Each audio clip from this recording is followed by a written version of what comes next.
Персонально ваш. Здравствуйте. В прямом эфире радиостанции «Эхо Москвы» в Уфе. Программа «Персонально ваш». Меня зовут Руслан Валиев. И у меня сегодня в гостях экономист Всеволод Спивак. Добрый день, Всеволод. Добрый день, Руслан.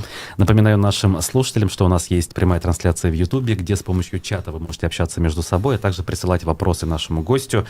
Номер для СМС-сообщений в WhatsApp и Телеграме также работает. +7 927 304 10 51. Причем я уже вижу, вопросы к нам поступили заранее, и в том числе интересные. Чуть позже к ним обратимся. А начнем мы с темы вчерашнего дня, не побоюсь этого слова, месяца, наверное, а то и года. Принято решение президентом передать Башкирии акции. Хотелось бы со всех сторон эту историю разобрать. Но начнем с такого общего вопроса. Это решение ожидаемое и хорошее? Или такое, скажем, неожиданное и плохое? Скорее ожидаемое, не гарантированное, но ожидаемое. И для республики в целом оно, конечно, хорошее. Но надо понимать, что эта ситуация лучше, наверное, чем была месяц назад, когда в республике ничего не было. Но лично для меня очевидно, что частный бизнес обычно эффективнее администрирует коммерческий процесс, чем государство. Об этом можно спорить, об этом можно не спорить. Но я думаю, что в среднесрочной, долгосрочной перспективе дивиденды, которые получает республика, будут падать в результате эрозии управления, эффективности управления. И эта ситуация будет все равно хуже, чем та, которая была год назад, когда управлял частный бизнес, когда он делал это достаточно прозрачно, он давал аудированную отчетность и честно делился дивидендами. Но ведь менеджмент, который был при частных владельцах, вроде как остается. По крайней мере, глава республики сегодня похвалил и дал понять, что люди будут работать дальше. Управленцы те же. Это не поможет? Во-первых, если бы можно было просто нанять управленцев и получать прибыль, тогда роль предпринимателя была бы сведена к нулю, по большому счету. Это раз. Во-вторых, я говорю о том, что процесс будет постепенной эрозии эффективности управления. Наверное, постепенной. Это будет в лучшем случае постепенная эрозия. Наверное, такой будет сценарий. Естественно, что нам будут рассказывать, что когда мы увидим, что дивиденды падают, нам будут рассказывать про то, что предприятие несет большую социальную нагрузку, о том, что повысили зарплаты, о том, что решаются экологические проблемы, о том, что большая инвестиционная программа. Но по большому счету под всем этим будет скрываться падение эффективности. Обычно так. Если предположить, что социальная нагрузка будет расти, она вроде как уже начала расти за последние месяцы, да, то можно это объяснить тем, что, например, мы на это отправляем те деньги, которые раньше тупо выводились акционерами в качестве прибыли. Почему тогда все-таки должна упасть прибыльность и эффективность предприятия? Вот если только так будет, как я говорю, или что-то еще будет, о чем я умалчиваю? Республика же все равно получает свои 38% дивидендов. То есть остальное все так же будет выводиться уже в российскую казну. Нам-то от этого ни жарко, ни холодно. А то, что социальная нагрузка, допустим, в виде люди будут менее, наверное, трепетно относиться к экономии фонда заработной платы или, может быть, к реализации каких-то экологических инициатив, не так скрупулезно делать расчеты, то будет падать общие дивиденды. Наши 38% будут просто в меньшем количестве. До сих пор-то они в экологию в принципе не вкладывались, практически, будем говорить. А сейчас анонсируют чуть ли не осушение Белых морей к 2026 году, решение сырьевой проблемы обещают анонсировать без учета шаханов. Где-то можно понять, что денег будут тратить больше. Но я улавливаю, в ваших словах, что не только в этом собака зарыта, что еще и какие-то другие будут проблемы. Будет происходить падение качества управления, и ухудшение цифр будет маскироваться различными социальными надобностями, в том числе экологией, которые, необходимо как-то так или иначе ее решать. Но в какой степени это будет обуславливаться именно решением проблемы, в какой степени эффективным менеджментом, мы уже никогда не разберемся потом. Но получается, тот же менеджмент, казалось бы, который имеет опыт успешной работы при частных акционерах, будет работать уже иначе, сам того не желая, в принципе, да? Пройдет год, 2, 3, 4. Менеджмент, наверное, перестанут звонить в 5 часов утра и говорить, что надо делать. Ведь? Например, да? К примеру, то есть собственники перестанут стучать ножками на оперативках, я не знаю, как они управляли, но роль собственника, роль предпринимателя как собственника, наверное, нельзя нивелировать, уничтожить. Вопрос в том, что есть определенная школа, есть выстроенная система взаимосвязи, есть выстроенная система KPI, но без развития, постоянного развития, это будет все уничтожаться поэтапно.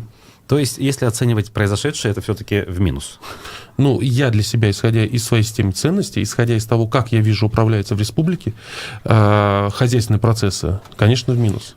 Если отмотать назад на события прошлого года, предыдущие акционеры не общались с людьми, не объясняли, что хотят делать, и, в общем, игнорировали желания людей, собирались разработать Куштау. Разве этот вариант был лучше, чем то, что сейчас?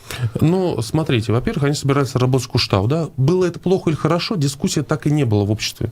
То есть был момент, когда, не обсуждая ни с кем, хотели разработать. И был второй момент, когда общество... часть общества, как минимум, вышла в защиту Куштау, и, наверное, большая часть, из тех, кто вышла в защиту гражданского общества, непосредственно Куштау. Для большинства людей, которых я знаю, Куштау не является значимым символом чего-то. То есть, а вот то, как с людьми общаются, это было уже проблемой. Вот. И, на самом деле, баланс интересов в Куштау так никто никогда не посчитал. Потому что мы должны понимать, видите, когда мы романтики, мы говорим, что там человеческая жизнь бесценна, здоровье бесценно, еще что-то бесценно. На самом деле здоровье, человеческая жизнь в государстве, когда ты управляешь массами, оно имеет четкую цену. Я не знаю, какая это цена, допустим, в республике, но я понимаю, что деньгами можно сократить время прибытия скорой помощи. Да? И каждые 5 минут при инсульте, инфаркте, это значительная доля того, что человек, процент, определяющий смерть человека или останется ли он живой. Соответственно, ему можно сопоставить две вещи, по большому счету. Те деньги, которые мы могли получить при разработке Куштау, да, и связанный ущерб, безусловно, экологический, там, какой-то еще, и те спасенные даже жизни, которые можно было бы, допустим, получить в результате того, чтобы эти деньги потратить правильно. Но в обществе, видите, есть такое мнение, что какая разница, сколько денег придет в бюджет, все равно разворуют. Вот с такой позиции, конечно, вообще трудно анализировать плюсы и минусы. Ну, вот те же самые, видите, там несколько миллиардов, вот бюджет. Мы сейчас сливаем университеты, там бюджет университета, может быть, 2, может быть, 2,5, там ближе к 3 миллиардам. К этой теме мы еще подойдем. Но продолжая все-таки тему БСК, хотелось бы вот понять, а какой вариант развития событий, на ваш взгляд, был бы оптимальнейшим в нынешних реалиях, разумеется, да, при том, что сохраняется в стране нынешний режим, в стране, в республике, народ отстоял Куштау. Вот дальше, как нужно было бы поступить всем, чтобы все было близко к идеальному? То есть, начиная с момента, как народ отстоял Куштау, да? Да, вот Куштау отстояли, дальше что должно было произойти в правильном русле? Ну, должна была быть найдена сырьевая база. То есть никто не должен был заниматься переделом собственности? Конечно, нет. Конечно, нет. Это абсолютно, я считаю, разрушает просто поле доверия в обществе, в инвесторов. И после этого работать в стране не хочется. Да, но ведь есть вопросы к приватизации, по крайней мере, вот к перераспределению долей в 2013 году. В 2013 году, насколько есть, но они были выполнены в рамках всех законных нормативных процедур. Насколько я понимаю, в этом плане даже судов не было. Да, суды вернулись туда, в 90-е. Да. То есть, и, можно было 13 год пытаться раскрутить, но тогда надо было раскручивать с уголовными делами. Сроки давности уже прошли. То есть, тоже нет, тоже не проходит этот вариант. Вот. А когда мы видим, как национализируются предприятия, и мы вчера только услышали Путина, который допустил национализацию общественно значимых предприятий, да, структурных предприятий, наверное, деньгам будет тяжело сюда инвестировать и работать здесь. И в республике, и в стране тем более. Ой, так, на ваш взгляд, опять же, вот ладно, хорошо, имеем то, что имеем. Как должно себя вести руководство республики, чтобы, скажем так, меньше всего навредить ближайшим годам? Я так понял, что, в принципе, все равно будет хуже, да? По моему мнению, я могу ошибаться. Да, это ваше мнение. Но вот как надо себя вести так, чтобы вот это вот негативное влияние было минимальным? Видите, я буду говорить банальные вещи о том, что должно быть качественное управление, да?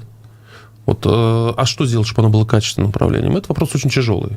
Мы с вами видим, вот вы знаете, я проезжаю по Ахмед-Заки Валиди улице, да, и вижу вот это здание, которое сейчас инкубатором хотят делать. Там, по-моему, около 15 тысяч квадратов. Его купили в свое время примерно за $1 миллиард. Оно 3 года или 4, я не знаю, сколько оно лет, но оно больше 3 лет, по-моему, стоит пустое, с ним ничего не происходит. Как его построили, уже все 10, наверное, оно стоит пустое. Его купили там 3 или 4 года, я не помню, но вопрос не важен. То есть вложили $1 миллиард, и оно там 13-15 тысяч квадратов, но оно должно 100 миллионов приносить в бюджет. Оно вместо того, чтобы приносить деньги в бюджет, оно ест эти деньги из бюджета, потому что может быть миллион, может быть десятки миллионов. Итого только за последних несколько разрыв между тем, что должно было поступить, и тем, что из бюджета ушло, это $500 миллиарда. И вы понимаете, все ездят мимо этого здания, все видят, и задача-то простая. Здание в центре города, новопостроенное, сдать в аренду. Или что-то с ним делать. И никто и не решает. Это не ошибка. Понимаете, вот чем трудно быть чиновником, ошибки не прощают. То есть, а в бизнесе постоянно же ошибка. Твоя задача просто, чтобы количество ошибок было меньше, на самом деле, чем количество правильных решений. Не быть не может, это все понимают. Да. Но я к ошибкам, не надо придираться к этим ошибкам, к чиновникам, хотя все будут придираться. Но бездействия-то не должно быть. Ты не можешь терять сотни миллионов и просто каждый день проезжать по этой улице. И вот теперь вопрос. Это здание сдать здесь, в Уфе, а это будет в Стерлитамаке. И там тоже будут накапливаться такие неэффективности. Так, тогда дальше смотрим. А почему так? Вот почему так в Уфе с этим зданием? Почему так плохо будет, по вашему мнению, с БСК? Что не так с нашим, я не знаю, руководством, с экономическим блоком правительства? Вроде во главе предприниматель, который понимает, что к чему. Андрея Назарова имею в виду. Вы знаете, мне очень понравилось интервью Назарова, когда он сказал, что когда он пришел премьер-министром, я не помню, где же оно было недавно. Да вот на днях он встречался со СМИ и, видимо, да, писали. может быть, там, да, он сказал о том, что на вещи приходится смотреть шире. То есть, если раньше должен заниматься одной функцией, то сейчас должен... Понимаете, вот есть клоуны шариками жонглируют, вот один, второй, третий шарик. Но когда тебе бросают там пятый, шестой, ну, один, которым ты не справляешься, у тебя рушатся все шарики. Да. Вот, соответственно, может быть, вот сложность этих процессов, она уже выше возможностей операционного управления. Но надо понимать, что в нормальной системе система должна работать, а не конкретный человек. То есть сложность такой системы, как управление, да, республика, естественно, выше возможностей любого одного человека. Это нормально. А системы нету. А система деградирует, потому что, ну, я скажу банальные вещи. Нет выборов, нет давления общества. И знаете, выборов или общества, я скажу так, нет конфликта элит конструктивного. По большому счету, я не верю в демократию как реальную демократию масс. реальную демократию, как кухарка начинает управлять государством. Да нет, конечно. Демократия лишь дает возможность элитам апеллировать к обществу, когда они между собой конфликтуют. У элит есть круги поддержки, условно. Да, для этого должна быть сменяемость элит, их должно быть много. При этом неважно, хорошая элита, плохая, вообще просто их должно быть много. Вот тот же конфликт с Куштау, это конфликт элит, по большому счету. Вылился вот в то, что общество выразило свою позицию. Потому что есть все-таки небольшие разные элиты пока в республике. Если этих будет элит много, и каждый из них будет финансово обеспечен, интеллектуально обеспечен, тогда мы придем к повышению качества и эффективности управления. То есть элиты, в принципе, есть, но даже те, которые есть, мы понимаем, помалкивают. Да? В случае с Куштау они решили, в общем, высказаться, и вот он результат. А в остальных вопросах элиты молчат. Ну, не высказаться, я так, насколько я могу допустить, у меня нет никакой точной информации, насколько я понимаю, они в отчасти инициировали эти процессы. Может быть, ну, уже... это я тоже образно говорю, высказаться. Да. Да, мы понимаем, что у нас есть старая элита еще, которая осталась во времена Рахимова. Она выражает себя, и, скажем, это интересно, то, что она выражает. У нас есть какая-то небольшая элита времен Хамитова, ну и вот формируется какая-то новая элита. А вот старания по консолидации этих элит, в общем, недвусмысленно Ради Хабиров с первых дней это дело, значит, озвучил и продолжает повторять, что нам нужно всем собраться воедино, чтобы вот мы вместе прошли трудные времена и, более того, были готовы к каким-то неурядицам. Примерно такой посыл идет от членов его команды, например. Это, скажем, нормальный посыл, справедливый, жизнеспособный или не совсем? Ну, что значит консолидация? Это отсутствие разных мнений и отсутствие борьбы за эти мнения.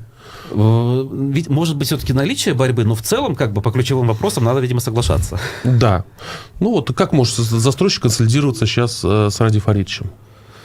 Ну, как-то когда пойти сейчас просто... навстречу, согласиться с тем, что высотка не нужна, наша Таруставели, окей, ну вот вам другое место, ну как-то так. Ну, может согласиться, да, но вы дайте правила, что такое будет другое место, по каким правилам могу идти искать другое место. Сейчас же ситуация интересная, то, что, в принципе, как получать разрешение на строительство непонятно, как ввод в эксплуатацию получать тяжело. Записаться на градостроительный совет и доказать лично Хабирову о том, что проект правда хороший. Непонятно, то есть надо понимать же цикл инвестиционного проекта, то есть ты сначала долго ищешь землю, потом долго-долго как-то меняешь ее статус, делаешь экономический расчет, сколько она стоит, понимаешь, что происходит с коммуникациями.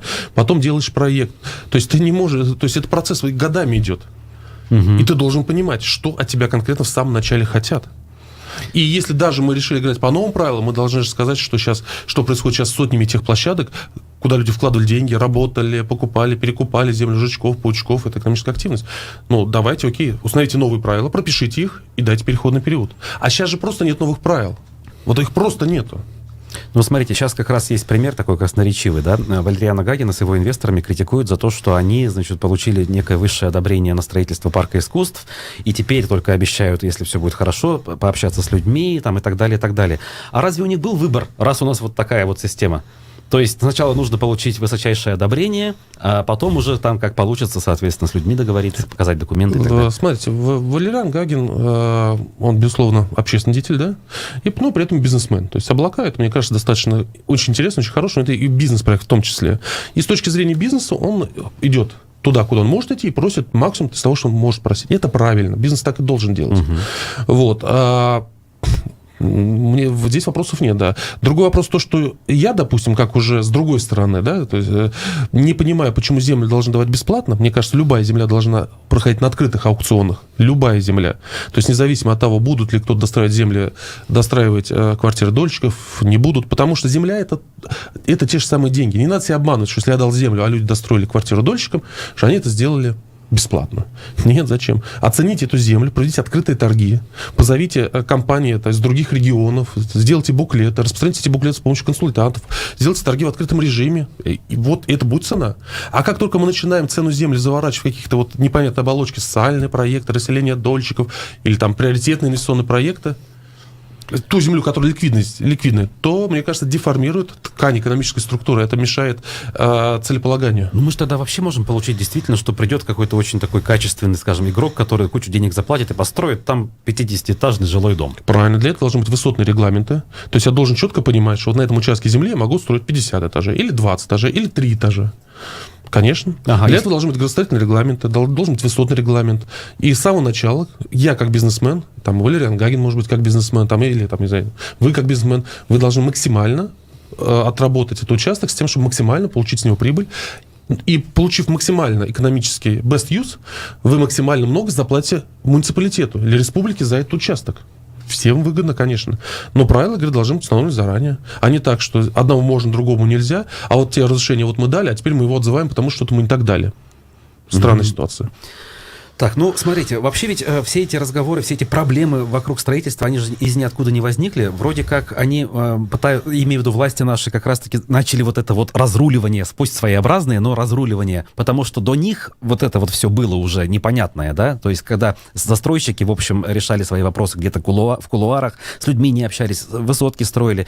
Да, может быть, сейчас не все правильно с точки зрения закона, но хотя бы попытка как бы в зачет должна идти или неправильно? Ну, вы знаете, я вижу пока то, что остановили работу по многим проектам, я вижу уфимских застройщиков, которые инициируют строительство, кто-то заводов там в Саратове или в Сызрани, кто-то получает участки в Нижнем Новгороде, да, кто-то смотрит Ленинград, Москву, кто-то просто останавливает инвестиционную активность.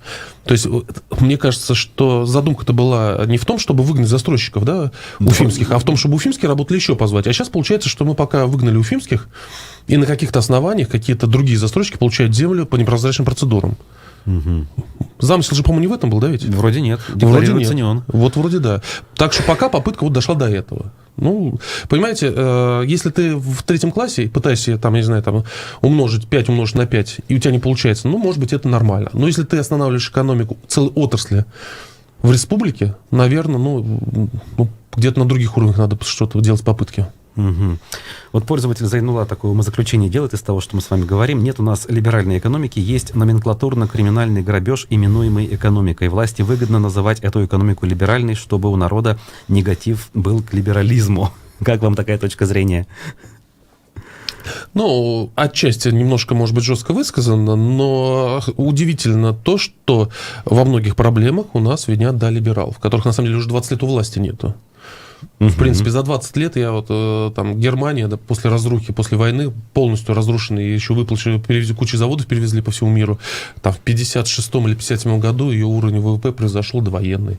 Советский 10 Союз... лет прошло, 12. Да. Советский Союз в 61-м, после тоже опустошенный Советский Союз, запустил ракеты в космос, поднял систему образования, систему здравоохранения. И Южная Корея тоже за 20 лет стал сверхразвитым государством. И вы знаете, что интересно в Южной Корее, допустим, вот стену между Северной и Южной Кореей построили не северные корейцы. Хотя нужна была она им больше. Нет. Вот интересно, да, это удивительно, потому что когда американцы повоевали и ушли, а Северную Корею поддерживал Китай, поддерживал Советский Союз, и в Северной Корее люди жили намного лучше. Первое время. Вот это удивительно. И потому что и для того, чтобы люди из Южной Кореи не бежали в Северную, сейчас это парадоксально выглядит, ну, построили стену. И прошло 20 лет, и уровень жизни стал несопоставим. А у нас до сих пор виноваты либералы.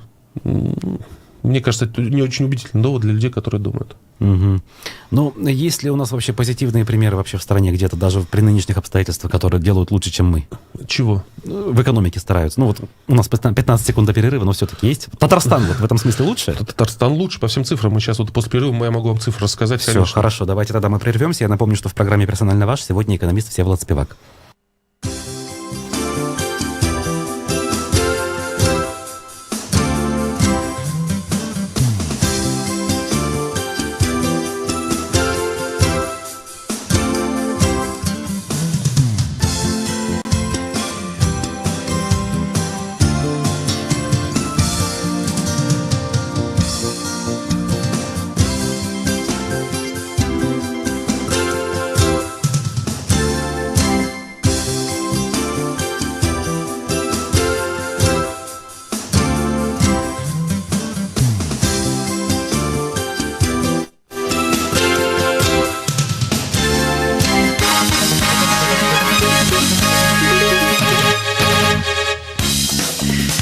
12 часов 30 минут. В студии Марина Старостина. В середине часа на Эхе краткий выпуск новостей. В Кремле считают, что россиянам опасно ездить в Грузию. Так, пресс-секретарь президента Дмитрий Песков отреагировал на скандал с участием журналиста Владимира Познера. Он был вынужден уехать из Тбилиси из-за акции протеста, вызванных его визитом. Песков сказал, что Москва признательна грузинским полицейским за то, что они обеспечили безопасность россиян. Причиной крупного ДТП на Смоленской площади в Москве, по данным ГИБДД, стал выезд одной из машин на встречную полосу. В ТАТе столкнулись 5 машин. Это произошло на выезде из тоннеля на внешней стороне Садового кольца. В ТАТе ДТП пострадал 1 человек. Движение в этом районе затруднено. В Москве задержан высокопоставленный чиновник Министерства промышленности и торговли. Как сообщает агентство, ссылаясь на информированный источник, это Павел Серватинский, который возглавляет Департамент металлургии и стройматериалов. Его подозревают в превышении должностных полномочий. Как ожидается, в ближайшее время следствие будет ходатайствовать об аресте чиновника.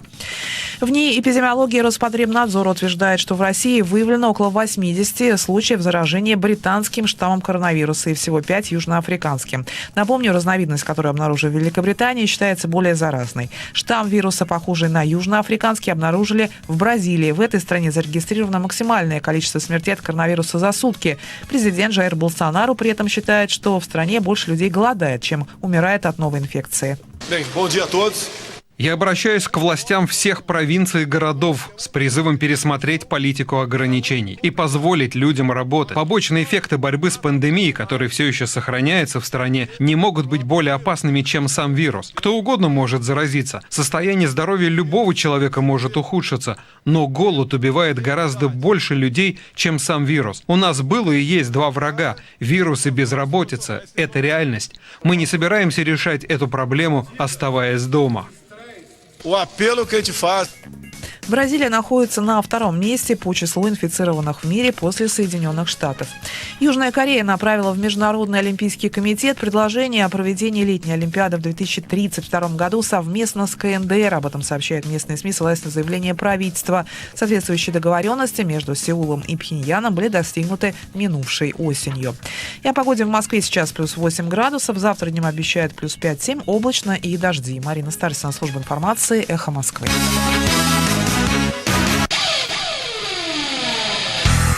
В любой сложной ситуации сохраняйте спокойствие, дышите ровнее. А если нужны лекарства, ищите их на сайте и в приложении farmland.ru. farmland.ru. Удобный поиск лекарств. Имеются противопоказания, требуется консультация специалиста. Категория 18+. Хорошее зрение при любых обстоятельствах – это ваш личный комфорт. Шамир создает высококачественные линзы для очков. Для любого рецепта, любого вида деятельности и любой тонировки. Линзы Шамир – это идеальное зрение и индивидуальный подход. Спрашивайте линзы Шамир в оптиках вашего города. Имеются противопоказания. Необходима консультация специалиста.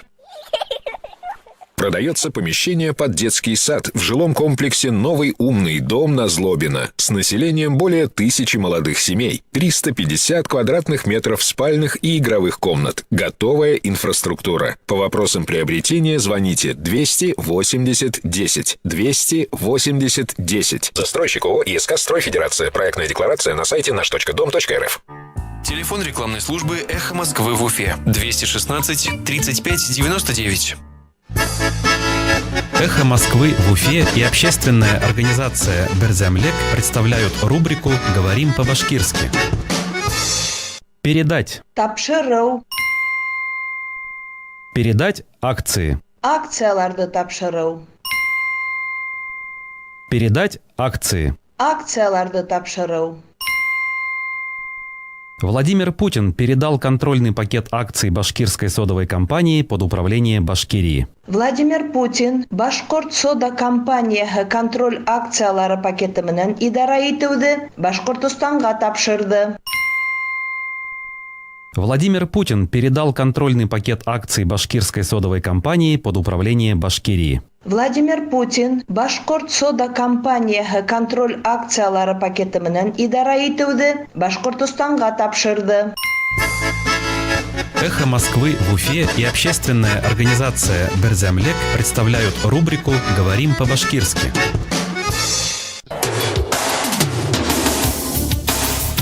Персонально ваш. Продолжаем прямой эфир программы «Персонально ваш» в эфире «Эхо Москвы» в Уфе. Меня зовут Руслан Валиев. Вместе со мной в студии экономист Всеволод Спивак. Я напомню, что у нас YouTube-трансляция, где мы читаем ваши сообщения, а также номер для СМС, WhatsApp и Telegram +7 927 304 10 51. Буквально скоро перейдем к ним. Пока хотели мы сказать, что все-таки делают в Татарстане лучше, чем у нас, почему им удается даже в нынешних реалиях все-таки показывать какую-то эффективность? Ну, во-первых, есть преемственность принятых решений и долгосрочная ориентация этих решений. Я бы так это назвал. Когда я был-то в Казани, по-моему, в начале 2000-х годов, Казань стояла разрушенная. И в центре города малоэтажные здания разрушены. И было понимание, и в это время Уфа выглядела намного лучше. Ну, центр Уфы. И в это время было понимание, что, в принципе, наверное, в центре Казани, вот если ты дашь эти разрушенные дома застроить высотками по 20 этажей, как делали в Уфе, то Казань преобразится очень быстро. Но приняли решение, что есть высотный регламент, что должны быть определенные стилистические решения, фасадные решения, что должны быть подземные парковки. И это было, наверное, тяжелое решение, потому что, наверное, люди тоже ходили показывать, смотрели, как другие города развиваются. Но теперь мы приезжаем в Казань и видим, что те решения, которые носили долгосрочную ориентацию, они оказались стратегически более правильными, нежели застроить, допустим, у нас Цурюпу взяли и застроили непонятно зачем. Раньше там же были тоже куча стареньких домиков. Я вот сейчас хожу по городу, я не понимаю вообще... У нас были главные архитекторы, и все они уважаемые, да, но в чем заключается их работа, я не понимаю, потому что центр города полностью разрушен. Имеется в виду как единая целостность, культурно-историческая, уничтоженная, да. И при этом каждый заслуженный, каждый грамотный, каждый говорит правильные слова, а результата работы я не вижу. Да, понятно. Кстати, вот даже проблема с этим парком искусств. Там ведь протестуют жители высотных элитных домов, которых там раньше не было. Может быть, с парком искусств было бы проще сейчас, если бы там была общественная территория свободная? Может быть, если бы вокруг тех домиков построили общественную территорию, да. Ну, или вот другой пример... в Казани, да, у нас только что приняли, там, увеличили ставки по патентам. Причем по некоторым направлениям кратно. Что бы ни говорили, Андрей Геннадьевич приводил примеры, Минфин привел примеры, а ты просто берешь, считаешь на калькуляторе и поясняешь, что то, что было, то сейчас, это кратно, разница кратная. А в Татарии в это же время призвали к отмене налогов на этот мелкий бизнес. Да. То есть сейчас патент для ИПшника, грубо говоря, у нас дороже, чем в Казани? Я не говорю дороже или не дороже. Я говорю, ну, смотрите, даже, что значит дороже, да? В Казани совокупный сальдовый итог деятельности предприятий, ну, имеется в виду средних и крупных, в 2 раза выше, чем у нас. Они в 2 раза больше зарабатывают. Поэтому, если я в 2 раза больше зарабатываю, да и за патент готов платить в 4 раза больше. Ну, а если я зарабатываю, ну, просто потому что без проблем. То есть не в 2 раза, даже в 4, здесь прогрессивно можно оплатить. А если мы зарабатываем в 2 раза меньше и платим столько же или немножко меньше, ну, это несправедливо. Ну, или никак, справедливо здесь неправильное слово, это не стимулирует бизнес развиваться здесь.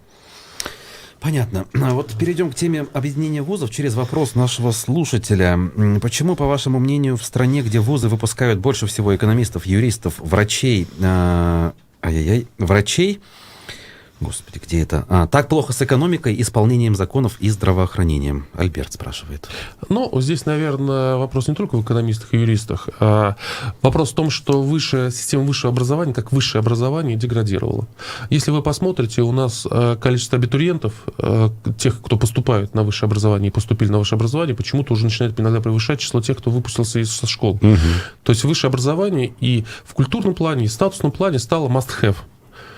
А что такое высшее и must-have? Высшее не может быть must-have. Высшее, само слово по себе определяет определенную элитарность с точки зрения знаний, или там денег, или там статус, как угодно. Это мы сейчас не спорим, какое основание для элитарности. Вот. И естественно, что когда двоечник идет или троечник идет в вуз, заканчивает вуз, он тянет вниз всю группу. Он тянет ты не можешь, ты должен либо объяснять троечнику, что такое слово миллиард, либо ты должен отличнику объяснять какие-то более сложные мировоззренческие концепции. Одновременно ты одно с другим не можешь делать. Вот, к примеру, вот так вот. Мне кажется, что, может быть, я уже начал допускать вариант, что надо создавать новую систему образования, именно высшего образования, именно элитарного, для того, чтобы получать нормальных специалистов. То, что сейчас делают вузы, это... И судя по тому, что делают власти, вроде как они понимают, декларируют то, что действительно признают, да, у нас плохо с высшим образованием, в республике в частности, и поэтому они, вот, например, запустили мегапроект объединения Башгу и УГАТУ. Есть с этим небольшие проблемы, ну, мягко выражаясь, да, некоторые протестуют, в частности, преподавательский состав БГУ особенно. Вот как вам такой способ решения проблемы высшего образования? А я, честно говоря, не очень понимаю, в чем заключается этот способ. Ну, объединили, что получили Ну вот дальше? попытаюсь опять же на их сторону встать. Вчера я был, тем более, на встрече со студентами главы республики. Там руководитель... Отобранными или настоящими? Вроде настоящие. Вот очень живые были вопросы. Ребята были достойнейшие. Кстати, меня вот те студенты, что там были, впечатлили. Грамотной речью, поставленной четкими вопросами, не боязнью спорить. Они прям не только задали вопросы и сели, что там дальше. Они встречные контрвопросы, аргументы озвучивали. То есть вот. И им рассказывали на картинках, на графиках, на слайдах цифры и прочее. Там цели вполне себе реальные. Увеличить количество, не только количество, точнее, да, но и качество, соответственно, студентов, научных достижений, для чего они планируют получить деньги, инвестиции в наукоемкие какие-то вот лаборатории и прочее. Ну, то есть выглядит... А что сейчас мешает это делать? Сейчас отсутствие денег. И что, когда мы сложим 2 нуля, мы получим плюс 5? Я не понимаю. Вот не знаю, да. Ну, опять же, денег больше не становится, и они что говорят? А чем дальше, тем будет хуже, потому что количество даже желающих учиться в Уфе становится меньше. А когда их количество будет близко к нулю, мы вас просто закроем, и тогда ничего не будет. А так хоть что-то останется. Давайте, смотрите, у нас количество обучающихся постоянно стабильно росло. Там, начиная с советских времен, да? В результате у нас сейчас количество обучающихся в БГУ там, в 1,5 раза выше, условно, чем в Стэнфорде. Да, правда. Да. Может быть, надо поставить вопрос не в том, что у нас должно быть много студентов, они должны именно соответствовать званию высшего учебного заведения. То есть, по большому счету, мне кажется, уже за количеством гнаться бесполезно. Я бы сказал, наоборот, что сейчас половину студентов надо отчислять, те, кто не может, не хочет учиться, а та половина, что останется, покажет намного больше динамику по приобретению знаний и навыков. Вот это, я бы это так видел. Но университеты, к сожалению, не могут это сделать, потому что они бюджетных мест достаточно мало, и, соответственно, да, экономисты-юристы учатся на платной основе и приносят прибыль университетам, без которых университеты жить не могут. Ну, смотрите, да, это все, конечно, правильно, но есть, опять же, в нынешних реалиях пример той же пресловутой Казани, где пошли путем укрупнения вузов и чего-то достигли. И вот наши смотрят, они, более того, кстати, привели не только Казань, а все вокруг нас находящиеся субъекты. Везде это сделали, типа, а мы одни тут сидим и наблюдаем. Ну, типа, хотя бы вот пойдем, как они, хотя бы все побежали, я побежал, да? Да. Ну, побежали все 10 лет назад, а мы только сейчас. Да, то есть, а мы уверены, что в Казани успехи достигнуты за счет того, что просто укрепнили вузы, или за счет того, что там лучше работают, или за счет того, что там больше денег? Это там вот же, вопрос. Там же они получили, насколько я понимаю, статус федерального университета, там совсем другое финансирование, и мы, насколько я понимаю, гарантированно его уже сейчас не получим. Мы федерального не получим, не это получим, другая программа. Да. Ну, так это совсем другие условия. А большой университет, маленький университет, честно говоря, я не вижу этой корреляции. Я специально смотрел рейтинги университетов, мировых университетов, и корреляции между размером я не увидел. Есть университеты, которые больше наших, и есть университеты, которые существенно меньше наших, которые выпускают высококлассных специалистов. То есть, я четко понимаю, что любая реорганизация требует определенных усилий. Возникает определенная деформация, возникает непонимание, дисконнект. Я вижу минусы. А плюсов я не вижу. Я не против этой идеи, я просто хочу плюсы увидеть. Я еще не вижу. Ну, хотя бы вот давайте так. Вот, понимаете, давайте мы будем учить зарубежных студентов. Зачем? И мы своих не можем научить. Мы тратим деньги, мы будем на этом зарабатывать деньги, или мы будем спонсировать зарубежных туристов? Я не понимаю. Зарабатывать, я думаю, нет. Зарабатывать? Не знаю. Мне же сказали, что нужно, чтобы было зарубежных туристов, студентов было больше. А зачем? Ну, ладно, смотрите, зарубежные действительно это как бы отдельная история. Есть свои, наши родные абитуриенты, которые в Башкирии заканчивают школу и уезжают в Казань, Москву и Питер. Вот одна из целей — заставить их не уезжать. Вот. Появятся у нас деньги, значит, появится более громкая вывеска, и эти люди перестанут уезжать. Это же хорошо. Почему деньги появятся? Откуда они появятся? Я не понял. А потому что объединение вузов приведет к тому, что Москва будет по миллиарду в год минимум выделять нам деньги. Это смешная цифра. У вас бюджет БГУ, я прошу прощения, я видел цифру 2 миллиарда, а мне сказали, что 3 миллиарда.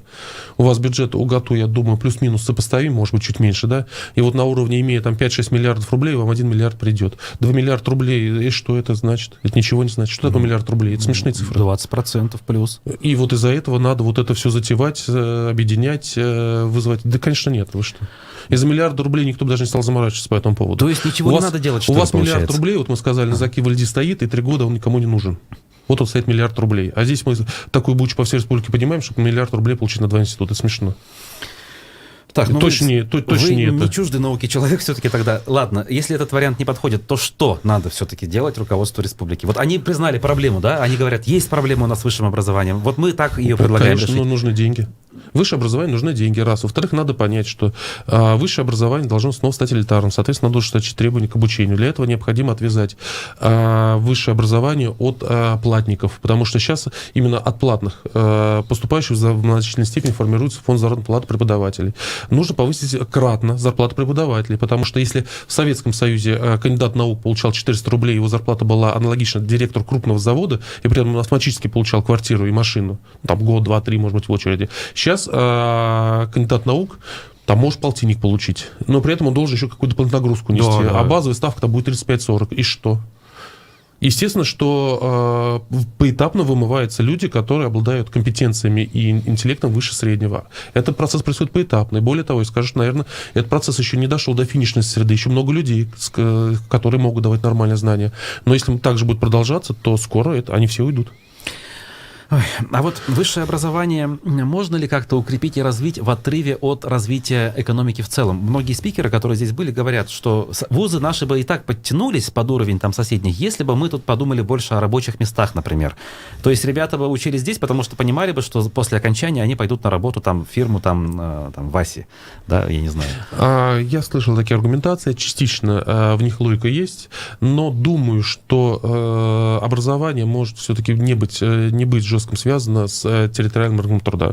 Мы смотрим, что люди ездят в Англию, из других стран, учатся и возвращаются обратно. Мы видим, что университеты могут быть абсолютно в курортных местах и давать качественное образование. Просто люди специально едут туда учиться. Хотя отчасти, конечно, корреляция есть. А справедливо ли мнение, что, в принципе, если уж, как говорится, деградирует высшая школа в республике, то и пусть, как говорится, да, давайте приложим усилия к другим точкам, в которых у нас есть перспектива чего-то добиться. А, как говорится, не будет школы высшей, и ладно. Это правильно с точки зрения или нет? В нынешнее время образование является одной из ключевых компетенций любого человека, специалиста. Ну ладно, уедут в Казань, отучатся, вернуться. Уже не вернутся. Вот если человек уехал в Москву, в Казань, то возвращаться его намного тяжелее. Поэтому, если мы хотим развиваться, высшее образование является краеугольным камнем. Ну, либо дальше мы должны смириться, что мы перестанем формировать качественный рынок труда и, соответственно, спустимся в какие-то рабочие профессии максимально и будем терять доход. Ну, к примеру, все будем заниматься сельским хозяйством. Растущая доля сельского хозяйства означает обычно снижение материального уровня людей. То есть, в принципе, у нас в республике мы это видим корреляцию. А у нас же, кстати, хвалятся тем, что у нас сельское хозяйство растет. Правильно. Чем ниже зарплата человека, тем больше он может заниматься сельским хозяйством. Это нормальная корреляция. В сельском хозяйстве во всем мире производительность труда кратно ниже, чем в других сферах.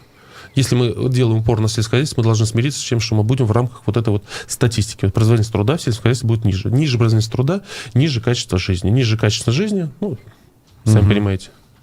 Смотрите, тех, кто критикует объединение вузов, другие, в свою очередь, критикуют за то, что они якобы просто держатся за свои рабочие места, что огромное количество там старых, возрастных, скажу так, профессоров сидят, ничего не делают, никаких научных достижений не разрабатывают, но вот не хотят они на пенсию, и поэтому выступают против. Как вам такая аргументация? Конечно. Безусловно, она 100% имеет право на жизнь.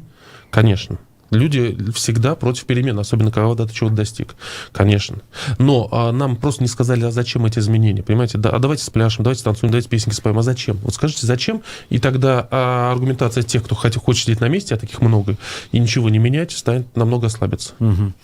Еще одна тема есть, которую хотел бы обсудить. Экономист Наталья Зубаревич замечательно у нас тут в эфире растолковала тему, скажем, увеличения расходов бюджета, в том числе на примере Башкирии, который в прошлом году потратил много. Да, получил при этом больше, чем соседи, скажем, субвенции из Москвы, но она, в общем, это все так оценила не очень позитивно, потому что рано или поздно мы можем прийти к тому, что станем банкротами, как Мордовия, по-моему, и вот все, нам придется все закрывать.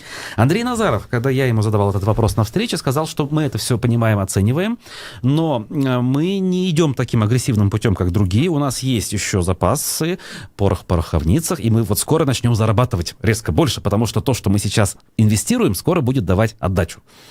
Оптимист вы в этом смысле, как Андрей Назаров, или как Наталья Зубаревич пессимист? Ну, наверное, смотрите. Во-первых, дефицит бюджета республиканского – это относительно нормальная история. И более того, если мы посмотрим статистику, мы находимся в топ самых незагруженных регионов России. Мы там пока 15 или 20 место. При этом надо, правда, отметить, что у нас очень быстро растет долговая нагрузка. То есть за прошлый год, если я могу ошибаться по цифрам, мы выросли на 40% с точки зрения долговой нагрузки. Вот. Поэтому, с одной стороны, нам пока еще рано волноваться о текущих цифрах. С другой стороны, я вижу, что у правительства есть определенное понимание опасности скатывания в долговую яму. И министр финансов, по-моему, Лера Закуа, она выступала и говорила о том, что у нас подходит к концу возможности для заимствования, и меня это радует. Причем это необычно звучит, потому что это не слова о очередных успехах, это все слова о проблемах и ограничениях. Это редко бывает от нашего правительства. С другой стороны, когда говорят о том, что мы куда-то вкладываем, инвестиции нам вернутся, я не вижу эффективной хозяйственной деятельности правительства. Я вам приводил примеры, можно продолжить, да, то есть примеры с массы предприятий, где эти эффективные инвестиционные проекты от правительства. Я не вижу их. Ой, не знаю, особые экономические зоны, вон Алга вспоминается, там должно что-то появиться. Там пока те цифры, которые декларируются, я не помню, 10, 30 или миллиардов, это в масштабе республики копейки. Имеется в виду, там, конечно, копейки. Какого рода должны действия произвести в правительстве? Я не знаю, какого рода инвестиции привлечь, чтобы те стали хорошей отдачей в будущем? Я не знаю, автогиганта должны сюда привести, хотя что-то сомнительно, что в России сейчас кто-то придет. Мы, видите, у нас есть проблема в правительстве с тем, что оно, я так это считаю, что оно излишне увлекается разовыми проектами, при этом не создавая нормальную институциональную среду. Не надо автогигантах. 60, 70, 80% ВВП, ВРП должен давать мелкий и средний бизнес. Вы не будете в ручном режиме им управлять. Вы не сможете им управлять в ручном режиме. Вы должны формировать нормативную базу. Я вот сейчас, видите, мы затронули вопрос застройщиков. Они не понимают, как работать. На самом деле, если вы в любую сферу возьмете, понимаете нормативные документы, которые пишет правительство, по ним невозможно работать без сомнений, без каких-то альтернативных прочтений этих законов. Вот им надо садиться и просто формировать нормативную базу. Сейчас, к сожалению, я вижу колоссальное падение качества работы нормотворческой деятельности в Башкирии. Это удивительно, хотя мы ждали, что когда у нас как бы бэкграунд юридический, да, у наших руководителей, и надеялись на то, что на самом деле эта работа усилится, она, мне кажется, сейчас просто разваливается. То есть указы правительства больше напоминают, на самом деле, протокол оперативок, чем продуманным результатом нормотворческой деятельности. Мы с вами как-то обсуждали, да, указ, и это было не очень... Очень скучная работа по нормотворческой деятельности. Хочется взять шпагу, сесть на коня и сказать, вот мы привели сюда там автогигант какой-нибудь. Вот. А в это время надо сидеть и запятые править в указах. К сожалению, и людям не объяснишь, это будет не очень популярно.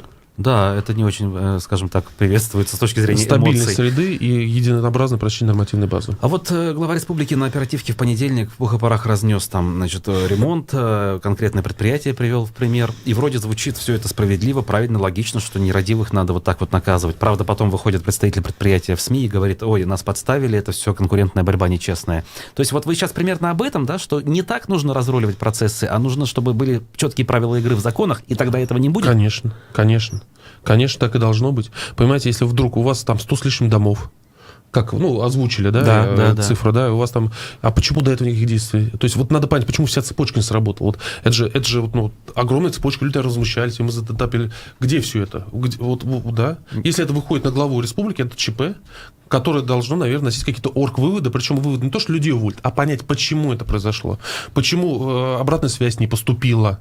Не потому, что какой-то человек плохой, а почему вот эти все органы взаимодействия дали сбой. Ну да, нигде никто не принял решение, причем, что в итоге конечно, глава здесь пришел... же не кому-то одному пожаловались, здесь, наверное, жаловались в другие инстанции, были какие-то проверяющие органы, комиссии, где все это произошло. И да, мы понимаем, что рынок ремонта, там, крыш, подъездов, капремонтом, он в определенной мере олигополия, да, то есть с ограниченным количеством участников, интересантов.